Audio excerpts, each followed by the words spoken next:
Saat di dunia Allah berjanji kalau seseorang benar sholatnya seperti yang Nabi tuntun, dia akan dijamin diberikan 5 keistimewaan yang tidak akan diberikan pada yang tidak sholat, atau orang yang sholat tapi sholatnya tidak seperti yang diinginkan Nabi tadi. Nah, jadi Nabi itu membuat ketat fikih sholat, bukan ingin membebani kita supaya rumit sholatnya, bukan. Jadi persoalannya, Nabi menginginkan setiap umatnya mendapatkan 5 keistimewaan ini. Jangan sampai ada umat Nabi nggak dapetin satu di antara yang 5 ini. Ya. Dengan cepat, satu, orang yang sholatnya benar dijamin oleh Allah pasti jadi orang baik. Sifat dan sikapnya pasti baik. Ya, itu ada di Quran surah ke-29 ayat 45, seperti pernah kita bahas di pertemuan lalu. Inna salata tanha anil fahsya wal munkar. Orang yang salatnya benar, sungguh salat yang ditunaikan dengan benar itu akan mencegah pelaku dari 2 sumber keburukan. Pertama, fahsya, yang diingkari oleh hati, sumbernya nafsu, syahwat, ya. Maaf, pornografi, porno aksi, zina, LGBT, itu fahsya. Ya, munkar, keburukan yang diingkari oleh jiwa, sumbernya nafsu perut dan akal. Merampok, membunuh, ya, maaf, mencuri, korupsi, narkoba, macam-macam, itu mungkar itu. Jadi mustahil ada orang sholat perilakunya buruk. Jadi, Nabi menginginkan setiap orang sholat harus jadi orang baik. Silahkan Anda cek ya, anak-anak kita itu baru tumbuh saja, menjelang balik, usia 7 tahun, yang ditekankan oleh Nabi itu sholatnya, bukan yang lain. Karena Nabi ajari dia sholat. Kenapa? Karena kalau anak-anak baik sholatnya dari sejak awal, akan tumbuh jadi orang baik setelahnya.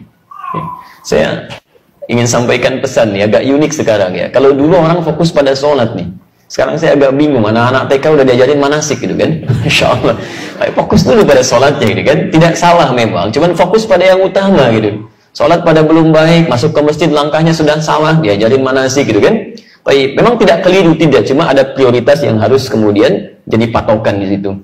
Baik, yang kedua, orang yang sholatnya benar, itu hatinya cenderung tenang.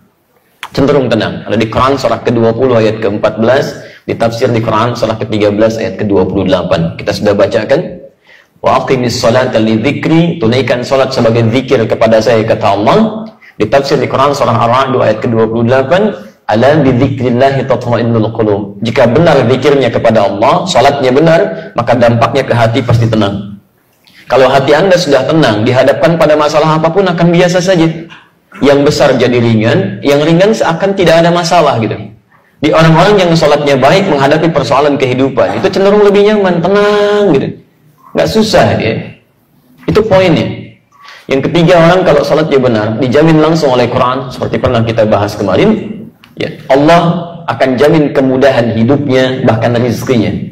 Itu ada di Quran surah ke-65, ayat 2-3, ditafsir di Al-Baqarah di ayat yang sama 2-3. Wa may yattaqillaha yaj'al lahu makhrajan wa yarzuqhu min haitsu la yahtasib. Ya. Siapa yang bisa meningkatkan takwanya kepada Allah Subhanahu wa taala, takwanya tingkatkan, yaj'al lahu makhrajan. Kami berikan jalan keluar, solusi dari setiap persoalan yang ia alami. Tolong garis bawahi lagi ya, sering kita lupa ini. Rumus menyelesaikan masalah itu mudah menurut Quran. Anda tingkatkan takwa, masalah Allah selesaikan. Semakin Anda tingkatkan takwa, persoalan lebih ringan. Orang-orang yang terus meningkatkan takwanya kepada Allah, maka akan diringankan kehidupannya oleh Allah. Bukan nggak punya masalah, Bu ya. Sama, dia punya masalah. Cuman saat akan dihadapi, Allah sudah ringankan masalahnya, sehingga seakan-akan seperti nggak punya masalah. Jangan Anda kira misalnya para ulama, ya, misal para kiai, para ustadz, atau orang-orang yang sebagian dekat dengan Allah nggak punya masalah. Mungkin banyak masalahnya. Mungkin banyak. Kadang-kadang masalah orang juga ikut dipikirin juga gitu kan. Silakan Anda cek. Apa Anda pikir pulang pengajian ustadz selesai? Tidak. SMS kadang penuh lagi. Kadang ada yang nanya via email lagi. Ya, diri sendirinya mungkin nggak punya masalah. Masalah orang ikut dipikirin. Ya. Nah, tapi alhamdulillah, ya, beberapa keadaan dibuat ringan. Ya, bukan nggak punya masalah, tapi diberikan keringanan ya dengan beberapa hal yang Allah kemudian berikan aturannya. Dan Anda tidak harus menjadi ustadz atau ulama untuk mendapatkan ketakwaan kepada Allah. Abu Bakar seorang pebisnis, ya. Uthman seorang pebisnis, Umar bin Khattab seorang birokrat. Ketika dekat dengan Allah, ringan masalah kehidupannya. Tayyib. Nah, bagaimana cara meningkatkan takwa? Kalimat takwa disebutkan 115 kali dalam Al-Quran. Kalimat pertamanya bersanding dengan sholat di Al-Baqarah ayat 2-3. Dzalikal kitabu la raiba fi hudan lil muttaqin. Siapa muttaqin ini? Ayat 3-nya. Alladzina yu'minuna bil ghaib wa yuqimunas shalah. Yang menyempurnakan salat. Jadi kalau Anda punya persoalan dalam kehidupan, padahal salat tiap hari 5 waktu plus sunnahnya belum selesai juga, maaf, bukan karena salatnya, mungkin cara kita menunaikannya yang belum sempurna. Karena bahasa Qur'annya menyempurnakan salat, bukan cuma asal salat. Baik, yang keempat, orang yang salatnya benar dijamin langsung oleh Al-Quran. Setiap doa yang ia mohonkan kepada Allah itu akan disegerakan untuk dijawab. Disegerakan untuk dijawab. Masya Allah, ya. Itu sudah kita contohkan di bulan lalu.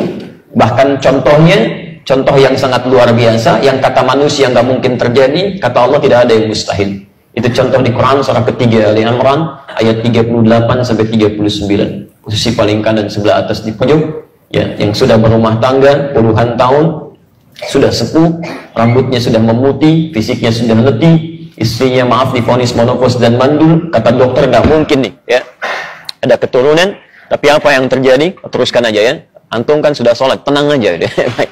Urusan lampu padam nyala, urusan kita ta'lim.